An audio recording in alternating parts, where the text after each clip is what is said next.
Good morning. Good What's morning. up, man? Good morning. Good morning. I'm starting to really like that beat, man. It was a good selection. I got to give props to Mike, aka DJ Shock, for producing that beat for us. Yeah, I really do like it. What was the name of that beat right there? I believe it was called Yonkers. It was called Yonkers, right? Yeah, yeah. Very interesting. We should tell the viewers the process that led to creating everything that we've created. The music, the visuals, the premise behind the show. I think all that stuff would be interesting. Anyway, welcome to episode 7, everyone. My name is Ivan Hernandez, aka Dr. Ivan, And I am and Jose Hernandez here, along with Ivan. And we're going to discuss our topics. What's on your mind today, Ivan? it's interesting. This is this episode? What is this? I believe it's 6. Is it really? Yeah, yeah.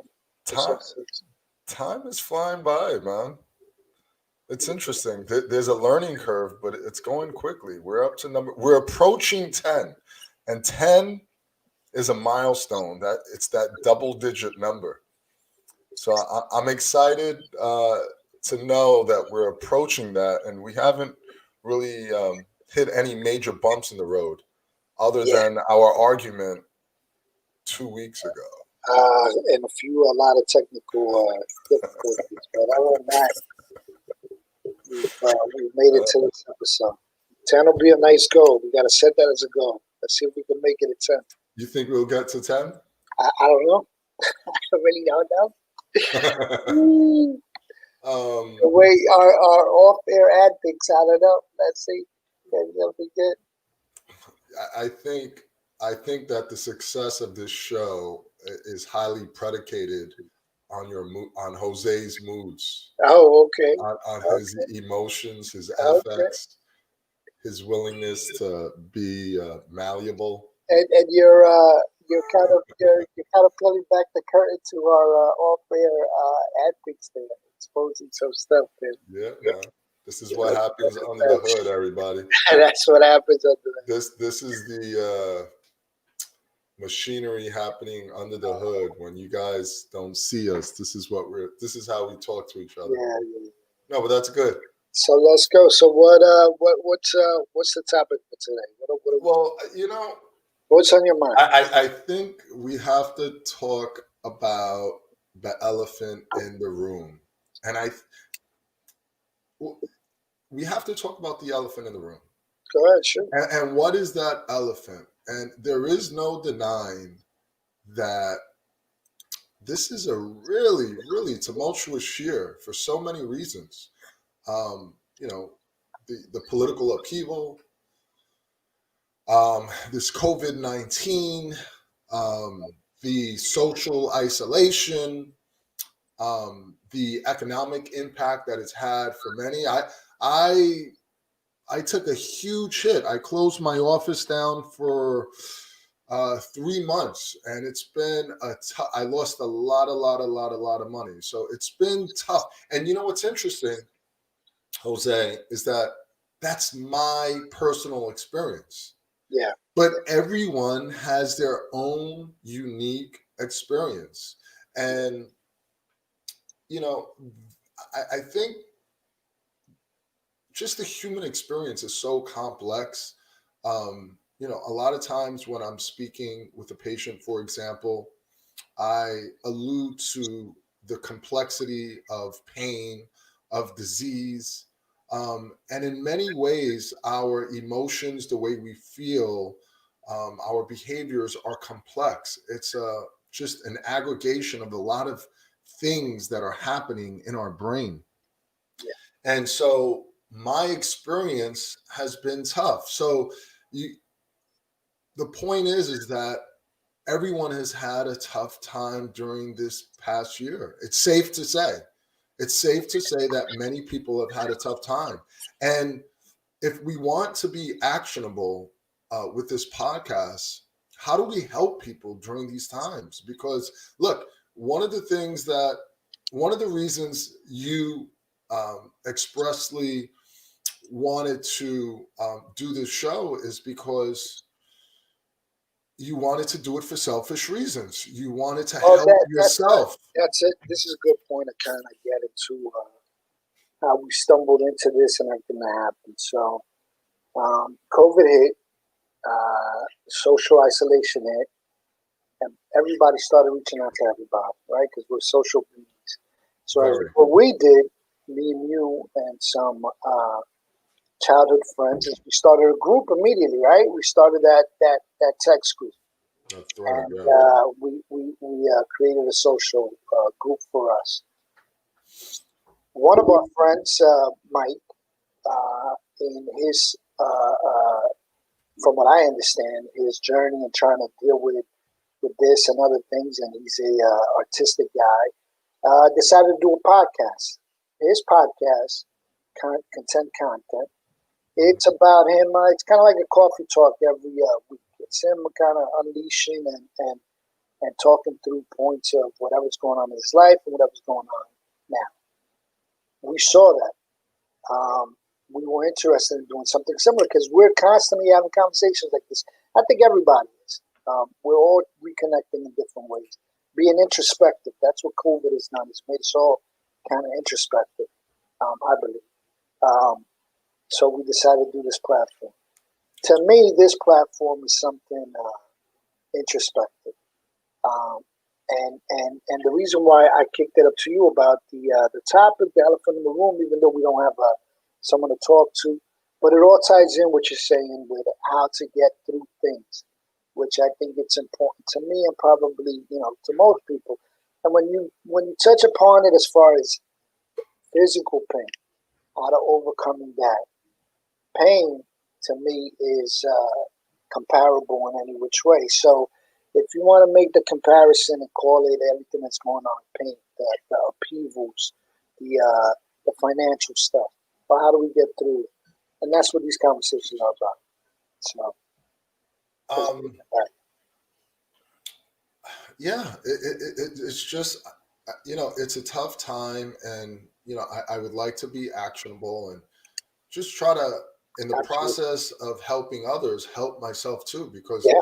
I got to tell you, I'm sitting here, I don't know all the answers, but I do know that happiness is a fleeting feeling, and that what we need to do more than anything is seek this steady state of joy. I think a lot of times we try to we have this default mechanism, whether we're happy or not happy, and happiness is fleeting, and it's very circumstantial, right? But the feeling of joy should be almost like this steady state that we should strive towards. And a lot of this joy is predicated on gratitude and recognizing that the things that we do have are things that we shouldn't take for granted. I, and I think that's one of the ways, maybe, and this is all postulation, right? It's all postulation, but it's maybe one of the ways that we help people go through this. One thing I also want to talk about is this. Look, we're, you know, we would agree that many people are going through tough times. This is a very unique year, but some people are simply living their lives as if nothing has happened. Well, I want to So, touch on. Let me touch so, on. so there's a few things that we should address. But for the people that have, and I'm going to say this intentionally, who have responsibly changed their lives in order to protect themselves and the lives of others, it's a tough time because we're isolating. So how do we, navigate through that? And I think a lot of it has to do with recognizing that happiness is a fleeting moment, and that what we should be striving for is this steady state of joy. And that, in my estimation, is accomplished by recognizing what we have, right? I have a nice cup of coffee this morning. And for that, it makes me feel joyful. I'm in a warm environment. I have clothes on. I'm speaking with you. Hopefully, we're impressing upon some good words to people. Those are things that it brings me joy. What were you going to say, Jose? Absolutely. I mean, I think the other part of it is that we are going through something tough, and it's tougher for some than others. But in and what we talk about testimonial through test is that a lot of people are living happily. A lot of people are having success within these situations, and they're living their lives, and that's important to recognize. That's important for a lot of people to hear. I mean, it's not it's not necessarily the end of the world. There may be some end to certain things, but not the end of all. So I think it's important when we get our guests on and they describe their situations, their stories, and they tell us how they persevered through it.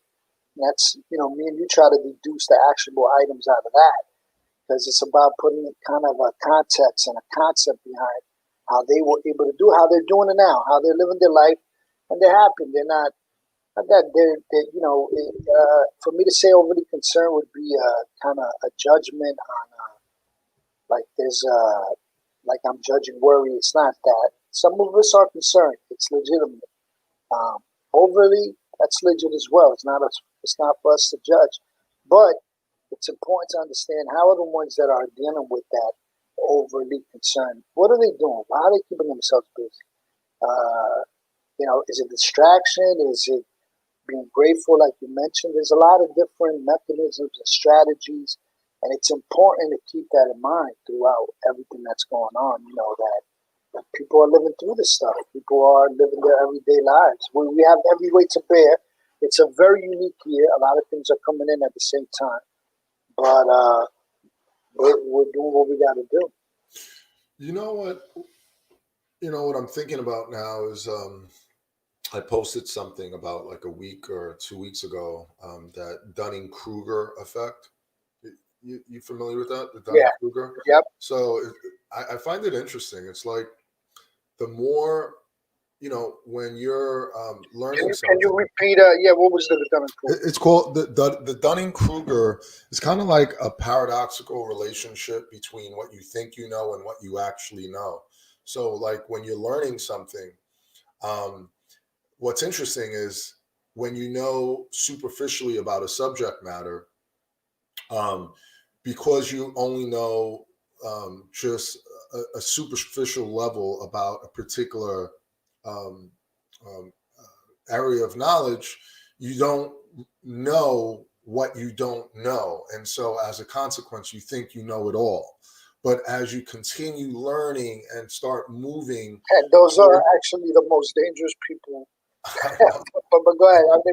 I know. And then, as you continue to learn and really engage in critical inquiry and learn, you start to realize how little that you do know, and you start to have more and more questions. And I find it interesting because during these times right now, it's funny how Mike and Derek were talking about the ego and cognitive dissonance. I find it fascinating how some people are protecting their ego by not engaging in some level of cognitive dissonance. They're saying that there's nothing to be worried about. Go about your lives. You only live once. Do you go see your family? Go do these things, and their backing is, like if you were to ask them, what's your rationale for kind of thinking that way, behaving that way, living that way, they'll say, well, the science says this and the science says that. But it's interesting because those people aren't scientists, right? So how is it that they're so firm on their position that the way in which they're living is safe? And it kind of, in a way, goes back to this Dunning-Kruger effect. is that when you know superficial amounts, especially from incredible sources, you kind of and you appeal to that authority of what you heard. You think you know it all, but unless you really critically inquire and learn more and more, and really be willing to challenge your beliefs, and that is when you start checking your own ego. You start to realize, like, holy shit, there may be a lot of things that I don't know that I thought I know, or that I thought I knew. So all these things are interesting. And I think that's why,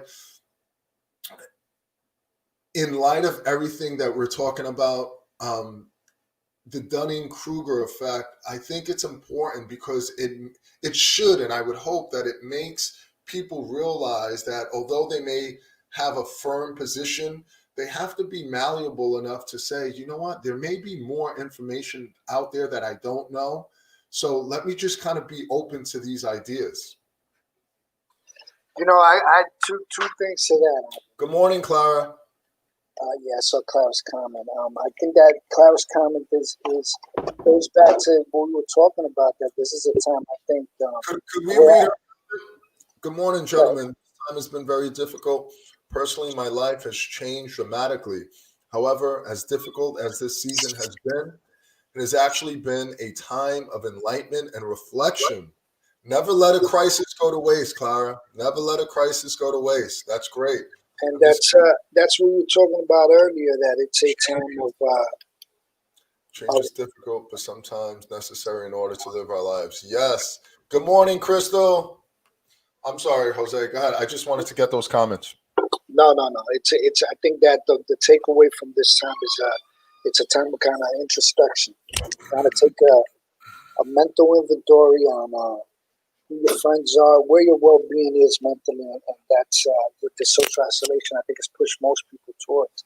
But you're talking about cognitive dissonance, and what it makes me think of automatically is that you're describing a situation where people are taking a position, and a position is due to the cognitive dissonance, is what what you describe. But that idea, it could happen all around, because we may also, they go to the science, but we may go to the science of protecting ourselves more so than we need to, just to have a sense of security. Oh, the mask are going to protect us no matter what. If we stay home no matter what. Yeah, there's people getting sick and no one understands. They haven't been in contact with anybody. These are unsure times, and it's driving people towards position, and that's the divide. And I think that's what you're being more critical to, is just that having that firm position, that stance. And it goes back to what you were talking earlier about the Dunning-Kruger, the learning.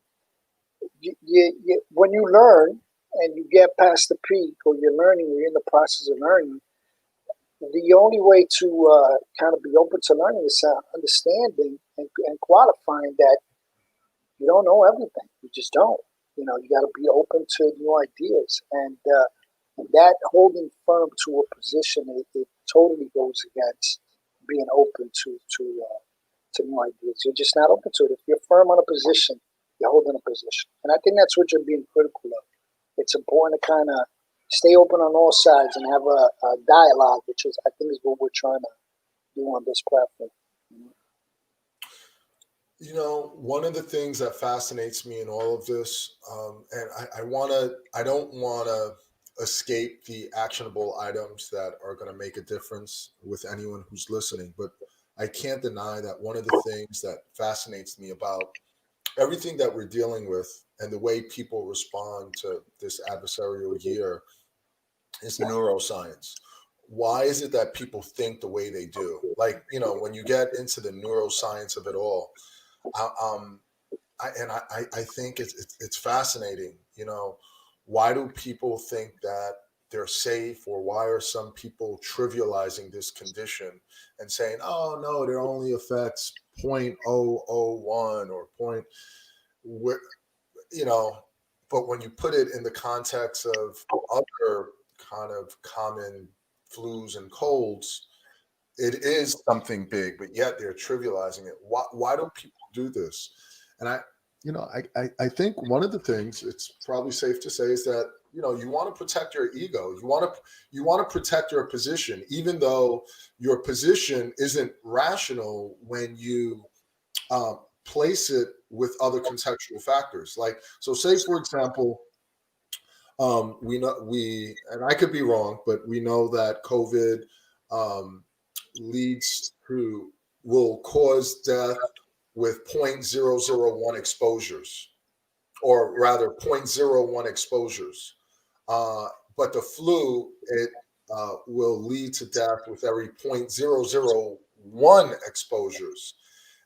And although it may seem like minuscule, right? 0.001, that's minuscule, right? That's not a lot. You could make the argument, people die of the flu every day. But when you put context to kind of understand what that means, that's 10 times the amount of the flu. So mathematically, you really can't trivialize it. It is a kind of a big deal.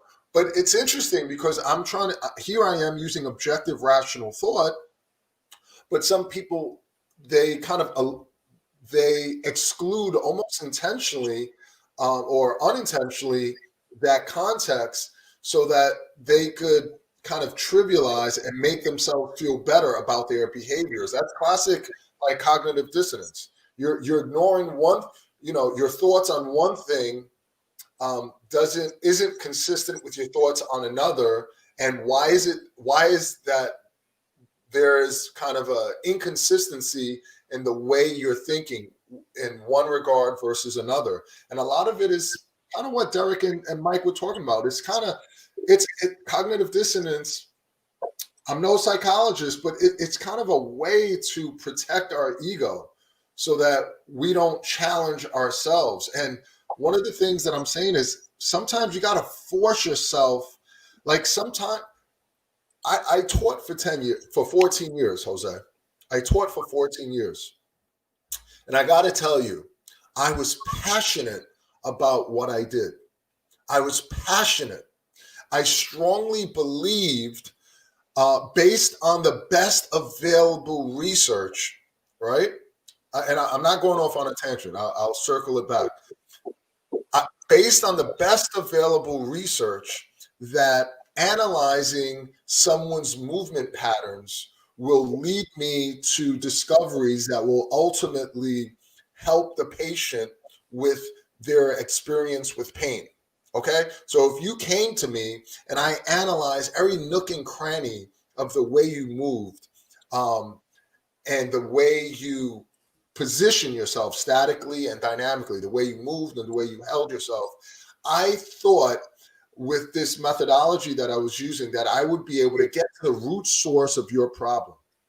And you know what's interesting is that as time passed, the data supporting that construct became weaker and weaker and weaker, right? And that's how the scientific method works. It became weaker and weaker and weaker. And it got to the point where I said, you know what? The research hasn't held up. If I'm going to claim myself to be an evidence-based practitioner, I have to use the evidence. I have to use the literature. And the literature simply did not support the construct that we as practitioners can analyze someone's movement pattern and get to the root cause.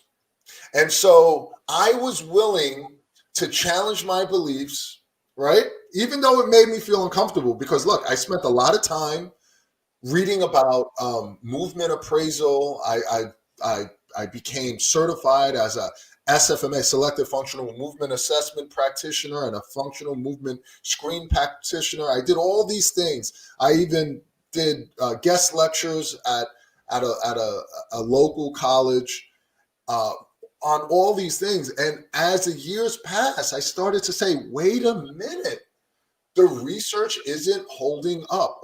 How can I justifiably say that this is evidence-based when it's not? The point of the story is this: there comes a point where you have to challenge your own beliefs, even though it may make you feel uncomfortable, even though you may have invested money, emotion, time into a certain type of thinking. And this happens everywhere. You know, sometimes someone may be a lifelong Democrat, but it's okay to challenge the principles of your position. It's okay, because that's what leads to continual lifelong learning. And I wanted to share my experience because in a lot of ways, this is what will allow us to not be a victim of this Dunning-Kruger effect, where we say, you know what, we may not know it all. Let me keep on inquiring. Let me keep on doing my research. For now, based on the best available research, this is my position, but I'm not going to be fixated to this position. I'm going to continue to leave the door open and see what happens. I got you. Got a comment there. I believe that is because people are willing to turn away from the data and numbers for the experiential peace and quality of life. It's short-sighted and a sort of addictive mentality of our society right now. I hear what you're saying. I hear what you're saying. I don't want to, you know, I don't want to like penalize or chastise society. We're going through a tough time, and like, you know, we're all trying to figure it out as we go along through this. I don't think anyone has the answers. I think, and you know what, like the way we think, right? The way we think affects our emotions, or rather, the way we think, our thoughts affects our behaviors, and our behaviors have real life implications. So we can't be riding on the top of the fence. At some point, we have to say either we're going to do a vaccine or we're not going to take a vaccine. I totally get it. All I'm saying is that we have to be malleable enough, impressionable enough to see both sides. I'm gonna from the example that you gave on your experience, and you said that the evidence that the evidence went against your belief, but the evidence was your practice, right? So as you saw it more and more every day, that evidence is experience. So your experience, your personal experience, not evidence, because it wasn't from a research. It was your personal experience once it went against what you were taught. And that's the tough thing with no. When I say that the research didn't hold up, I'm referring to the scientific community. I'm referring to the research not holding up the hypothesis that we can reliably analyze movements to predict the source of disease, of musculoskeletal disease. So the scientific proof was debunked by your personal experience. Yeah. And that's why this is a complicated issue, because and you said it a couple of seconds ago. We do have the evidence. We have the data. We have the data, not the evidence. We have the data, and they keep pumping out the data. But someone's got a 98-year-old grandmother that might not make it to 99, and they need to travel. The real life circumstances are different now. Again, do they want to see their grandmother live to 99? Okay, whatever. But the practical, everyday living sometimes goes against what the data says. So it's the personal experience. I think that's what makes neuroscience so fascinating, is that people are humans are very complex. The brain is a predictive machine. We don't even realize that a lot of our thoughts and behaviors are happening on an unconscious level. But what gets to that? How do we get to certain ways of thinking? Like, why is it that some people and I'm not chastising, okay? So if anyone is listening, I am not chastising. But why are some people so fixated on this narrative that you only live once, YOLO? Like, I mentioned that. What did I say? I wrote on my Instagram, I think earlier in the week. YOLO is not the perspective to have for this Thanksgiving. With the numbers rising, even if you're a skeptic of this virus, erring on the side of caution means to avoid gatherings outside of your immediate family bubble. I thought that was pretty much a fair statement based on the data. I gotta tell you, my my DMs were lit, man. Some people were upset over that. Some people were upset at me. Some people said, like, you got to get your shit together. Like, they were upset at me. I'm like, why are you upset at me? I'm just looking at the data. I'm kind of like a messenger. The numbers are rising, and look, science is not infallible. Statistics is not infallible. We can manipulate numbers to kind of prove our point. I totally get that. I totally get that. So I'm not saying that science is the ultimate truth, and whatever science says is what is, the closest thing. I'm not saying that. But what I'm saying is that based on the best available data, Let me give you a very. it's not a wise decision to kind of come in big groups. When's Thanksgiving? This coming Thursday, right? This Thursday coming up. Yeah. I'm gonna give you a menial example, but you gotta try to relate to it very. You gotta put yourself in this situation. So my coworker's son is turning 21. Okay. He's going crazy. Everything is closed down. He wants to celebrate. Yeah. And you're like, you're older, Ivan. You're like, but you could wait till next year. But you remember when you were 21? That was exactly. huge. Exactly. Exactly. It's complicated. Doesn't seem like the right word. It's like, come on, he's 21. That's not that complicated. But when you were 21, you got to get through those eyes. Like, you got to turn up. When is everything going to open back up? 6, 7 months. Like, you've been waiting 4 or 5 years to get to that 21, and now all of a sudden there's a pause. I know. There's a lot to this issue. And I think that's what's making this ordeal that we're living in as a society, as a nation, so difficult, is that we're very social beings. Humans are very social. One of the reasons, one of the reasons we're doing, listen, how ironic. One of the very reasons we're doing this podcast, if you will, is because I want to socialize with people. We're shooting the shit on Sunday morning, because otherwise, at least for myself, I'm not around many people, even my own family, even my own friends. So this is an outlet for me to socialize. So I totally get it. We're definitely living in some tough times, but, is a temporary look. And what does rational mean? But if this is not rational, then let me know. But do you think that temporary inconvenience is worth long-term favorable outcomes? Well, the thing about it is you got to put things under their proper perspective. And temporary inconvenience to you that you're in your 40s, you see, you lived through a lot. But temporary, are we going to get out of this in 6 months? They're saying that, but it could be maybe a year. Let's say something, we got COVID-20 right after that. This is the new way of living. There's a lot we're going through that's uncertain. A lot that's uncertain. So we may want to put some type of context over it, because we want to be able to give ourselves hope to a tomorrow. But it's complex. It's extremely complex.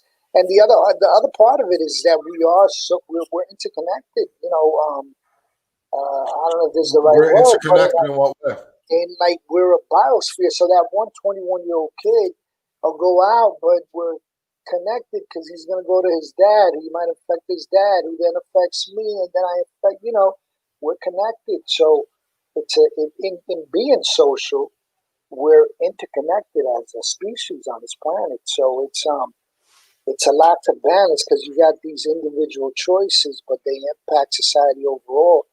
It's very complex. You Yeah. know, one of the things that there's a book called *Sapiens* by Yuval Noah Harari, and he talks about essentially how humans are tribal, and it is because of our ability to gather in social arenas that has allowed us to persevere. This is how we got past the saber-toothed tiger or the mammoth, because as an individual, certainly we didn't have the size that compared to the prodigious size of a mammoth, right?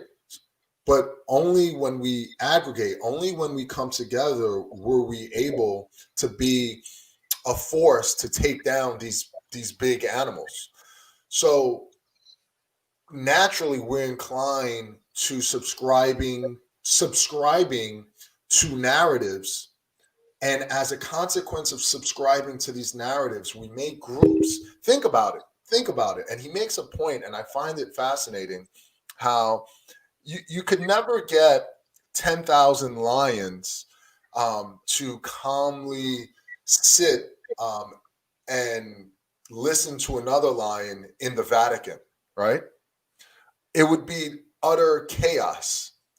One of the things that makes humans so special is that we could subscribe to narratives and exist in large groups where we don't really see that in other animal species within the animal kingdom. So we're inclined to subscribe to a lot of narratives, and it happens all the time, right?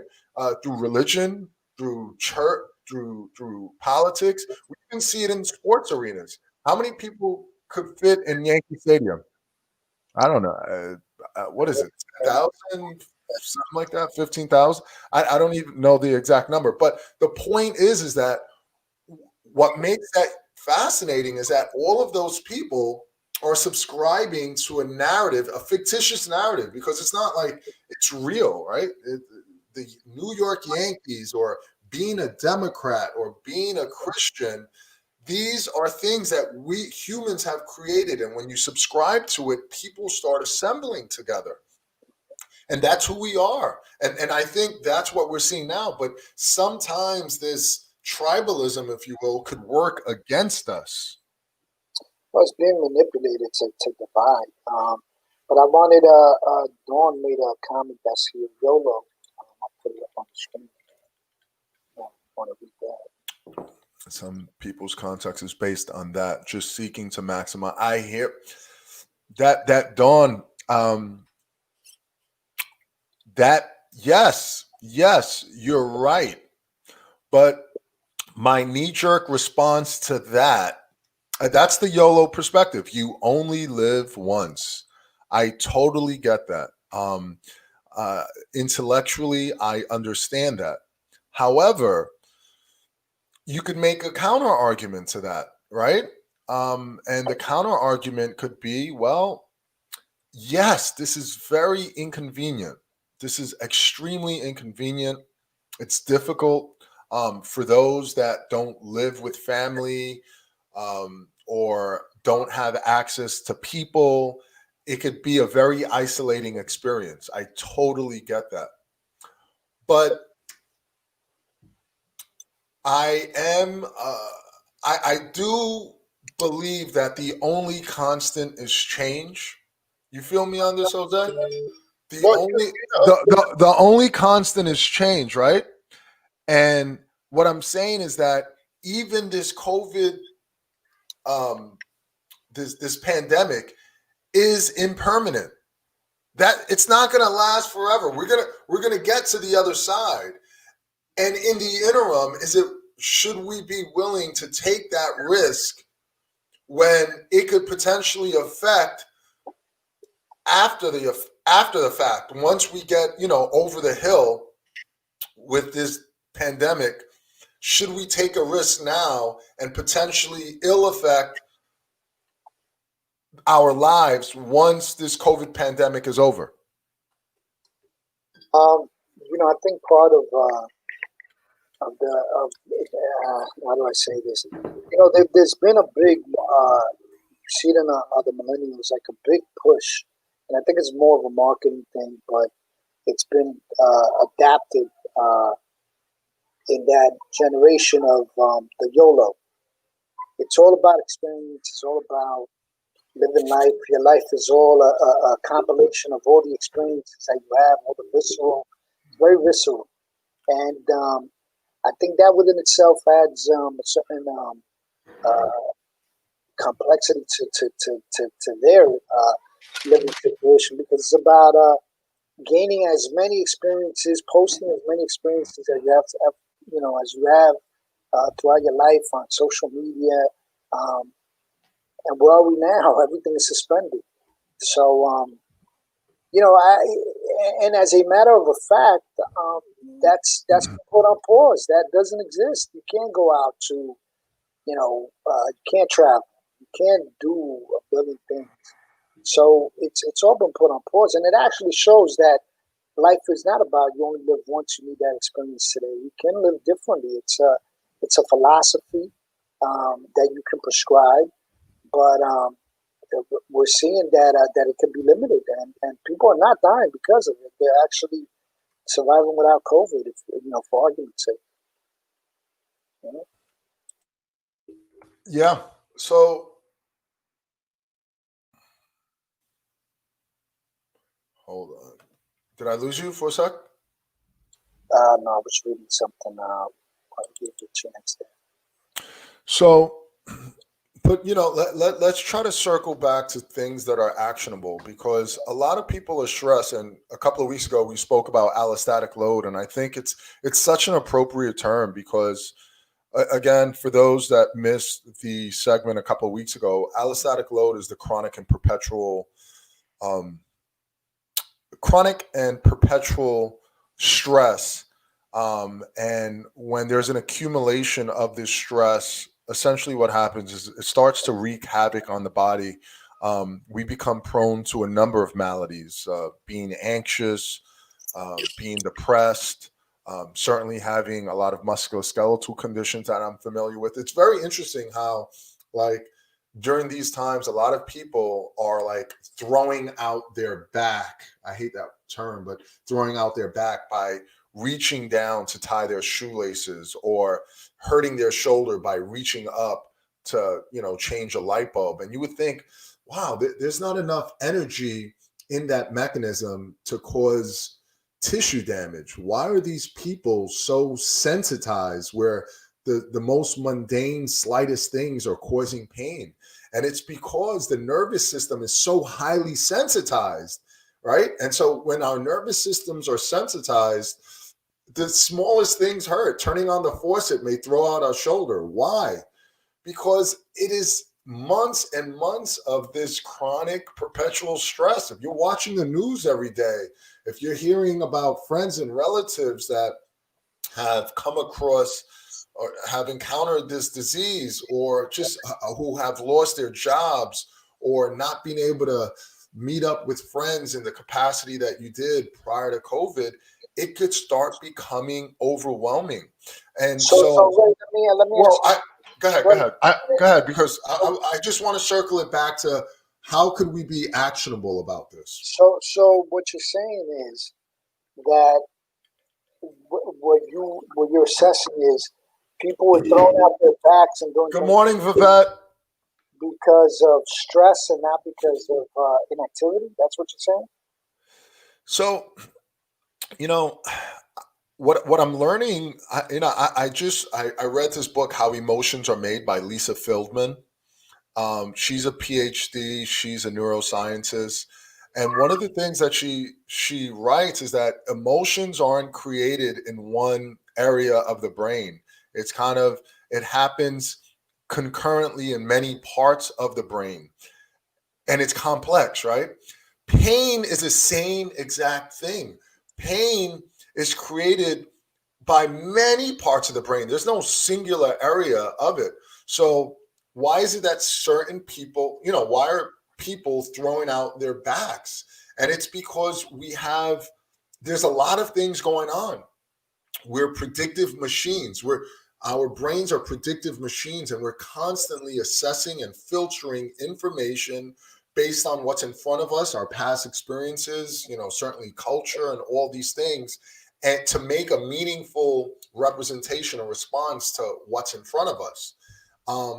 And what's fascinating is that because stress is so high, these allostatic loads are so high, we're perceiving things that would otherwise be non-harmful as noxious.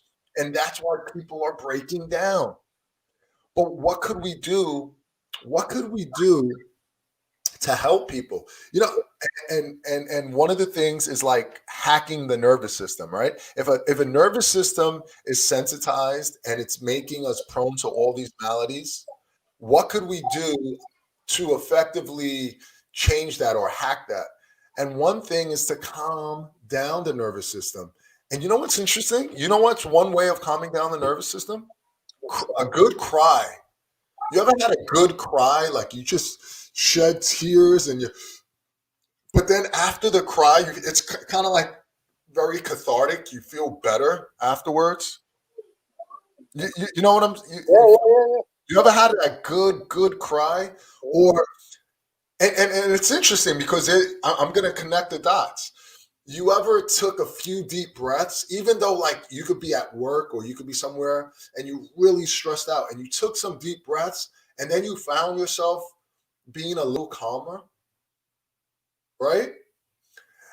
That's because you're calming down the nervous system. You're reducing, you're dialing that sensitivity. You're turning that sensitivity dial down a little, and you're engaging in this parasympathetic realm, this realm where the body is in a calmer state.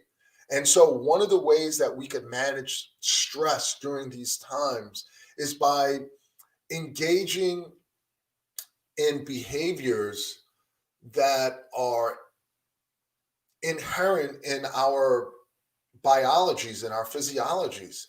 And we could do that simply by deep breathing, right? Think about crying. What is unique about crying is that when you're crying, you kind of engaging your diaphragm. You're doing this, and what that does is it has a calming effect. It's no different than meditation and yoga. And when I used to like poo that. I was like, yeah, that's hokey pokey stuff. But it wasn't until after my heart attack, a couple of years back, that I said, holy shit, this stuff truly is important. It is not hokey pokey. There's relevance in self-care. There's relevance in engaging in these behaviors when you want to engage in self-care. It's okay to cry. Crying is therapeutic. Deep breathing is therapeutic. All these things are therapeutic. So anyway, that was it. And now the outlets are restricted for releasing that nervous and anxious energy, where you can go, for how long, oxygenation during that, etc. Yeah, you're right, Dawn. It's a tough time. It's a test of our resilience. I got to tell you that it's a test. I like to say, never let a crisis go to waste. And if we could, as a society, kind of come to terms with that statement, hopefully we'll come out of this bigger, better, and stronger once this is all over. But what are your thoughts about that, about the crying and meditation and calming down the nervous system? And tying it into what Dawn said, we gotta come up with different ways of having these outlets. If it's a good cry at home, watching a movie, doing all of that, it's all part of it. A good cry is therapeutic. Let's keep shit simple. All right. Let's use the KISS principle. All right. Keep it simple, stupid. I'm calling myself stupid. Forget all this neuroscience, esoteric language. Let's just say this: going out for a walk, getting close to nature, right? Getting immersed with nature, taking deep breaths, um, exercising, going out for a run, laughing. Oh my God, laughing is great. These are great ways and easy ways that are intrinsic to our biologies and our physiologies to calm down the nervous system. And I think these are the ways that we navigate through these tough times. Listen, Ivan, me and you have discussed about people that we're going to bring on and everything like that. As far as the stories might be a little bit spectacular, right, and all that, but we may have to bring people on just to tell us how we got to get through this. This is a big deal. You know what I mean? I don't have all the Small, answers. small little coping things that we're all doing, because you're right. I mean, Dawn makes a great comment when she said you can only do so much. You can only work out at home so many times. You can only clean. You can only. So what are we doing? I mean, we So got to let's have a group cry, get that right. a cathartic group cry. You ready? You want to cry? You want to shed a tear? I'll let you do that. I'll let you do No, man, but just all of these things. Anything, and how do we manipulate the body, understanding the autonomic nervous system, right? Like the systems, the part of the nervous system responsible for arousing us or calming us. And one of those things is engaging the diaphragm. So what are all the things that forces us to like take deep breaths through our stomach, right? We spoke about crying. We spoke about laughing. You know what's another one? Singing. Singing is big, but I want to get back onto me and you have discussed our relationship challenges that me and you have, and I think that part of the key to us getting through all of that is we laugh a lot. We laugh at all those things, so we always find the humor in whatever it is that's going on, and laugh. We just laugh a lot. You gotta keep that laugh. You gotta have that sense of humor. Here's Mike saying that your mic sounds great. My mic sounds nice. Check one. Mike, My mic, my mic sounds. Thanks, Mike. Thanks, Mike. But Mike suggests we got a drink as well. I don't know how far that goes. So this is the thing. We could get into we could develop maladaptive behaviors, in lieu of trying to find an outlet, right? Dawn said there's but so many workouts we could do. So then, she needs another outlet. We got to be careful to not immerse ourselves in maladaptive behaviors like drinking and smoking and doing drugs, because that could lead to a very vicious perpetual cycle of breaking down the mind, body, and spirit. So I don't know about that. I think we wanted. You're not sure about the drinking? I don't drink personally. I don't drink at all. I don't drink anything. I just don't drink. So you're not sure about that one. But look, the dose makes the poison, right, Jose? So anything in moderation, I would say, okay, it's my personal choice not to drink, but it's my personal choice not to drink. But again, I'm not chastising anyone. If someone wants to have a drink every once, it's interesting. They did this study, right? They always do studies on the value of drinking. You ready for this? Sure. And they've done studies, and there's this thought that the people that when they follow the people that do drink, they find that they live longer lives. And why is it that they live longer lives? And this is why research is in fact fallible, because there's these things called confounding variables, right? But one of the things that they find in people who drink alcohol is that people who drink alcohol, not always, but majoritively at least, they tend to drink alcohol with other people who drink alcohol. And so they socialize. So is it the drinking that's extending people's lives, or is it that they're socializing, and because humans are so social, right? We love to engage and talk with one another. That is kind of releasing these feel good hormones that's extending our lives when done on a regular basis. So as long as you're drinking with someone and not drinking by yourself, it's okay, is what you're saying. So apparently, Mike, Yeah, man. I think that's the cutoff. that's the I key. think I think that's the cutoff. Drinking with other people and not by yourself. I think once you start drinking by yourself, that becomes dangerous. Yeah, that's a different scenario. But yeah, Yes, Crystal, it's best not to drink alone. I agree with you. I agree. I see people in addiction and recovery really struggling now. Yeah, it's a tough time. Listen, it's a tough time. I got to tell you. You know, I live alone, and I got to tell you, outside of work, and because I've chose to live my social life in a way that mitigates risk. Let's just say that. I don't want to say responsible, because then the implication is that not doing so would be irresponsible. But to mitigate risk, right? It's tough. There's not a whole lot of social engagement. So I definitely get it. It's definitely a tough time. Beautiful thing is that we have a choice on how we react to our circumstances. I choose to work on me and the relationship that are important to me, on the goals that I have put aside. Life is good even in challenging times. Dwelling on negative is counterproductive. Yeah. absolutely. But there are times when the negative kind of just dwells all around you, and you gotta find a way of pushing through that. But yeah, and the thing is, to Clara's point, is just staying focused on the positive. Just that is one strategy. Absolutely. I think we're constantly bombarded by stimuli, right? And our brain, the way our brain works is it's very predictive in nature, and we try to compartmentalize and make inferences based on the information that's available.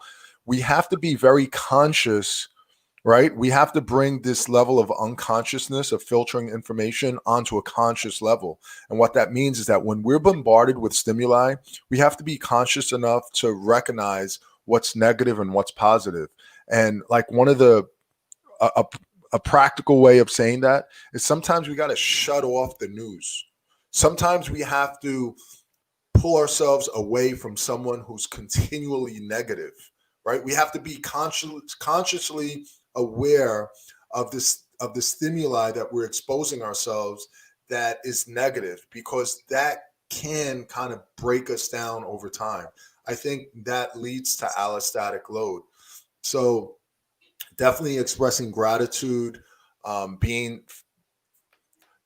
nothing wrong with being happy, but you remember what we said early in the show, Jose, how happiness is a fleeting experience, but what we should be kind of moving towards is this steady state of joy that is the consequence of recognizing what we should be grateful for.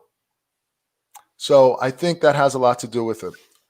All seriousness, I'm seriously missing just getting dinner, going out together as a family, hanging with friends. What scares me is how distant of a memory right now. 8 months ago seems like another world away. I hear you, Mike. I hear you, Mike. We're in a tough state because it's almost like closing on a house but not being able to move into it, and everything is just suspended.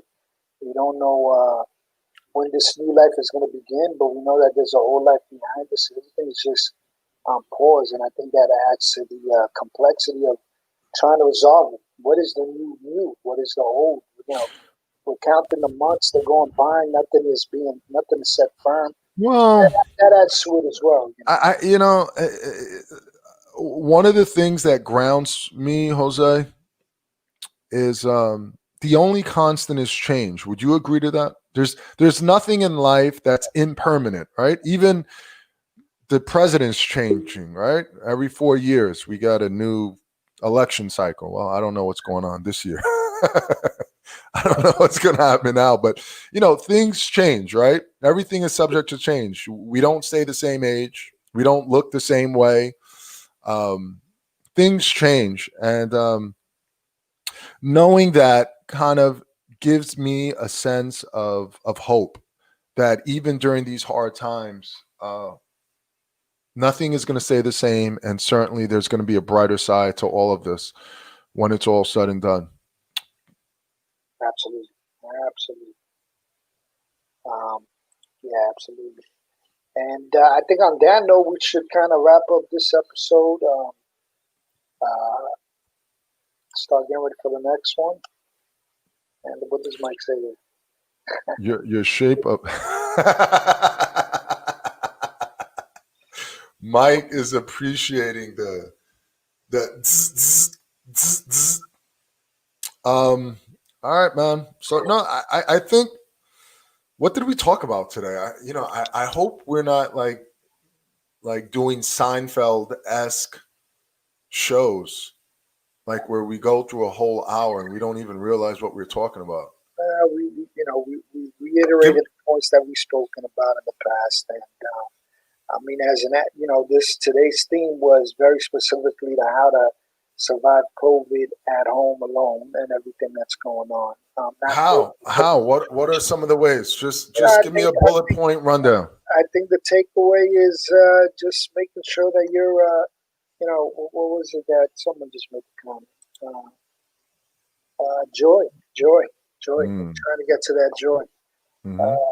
Like you said, change is constant, and it's just trying to maintain that joy. Mm-hmm. Absolutely. Yep, so, I agree, man. Thanks. All right. Thanks for summarizing that, Jose. Yeah, we'll see each other next week, and between now and then, stay joyful.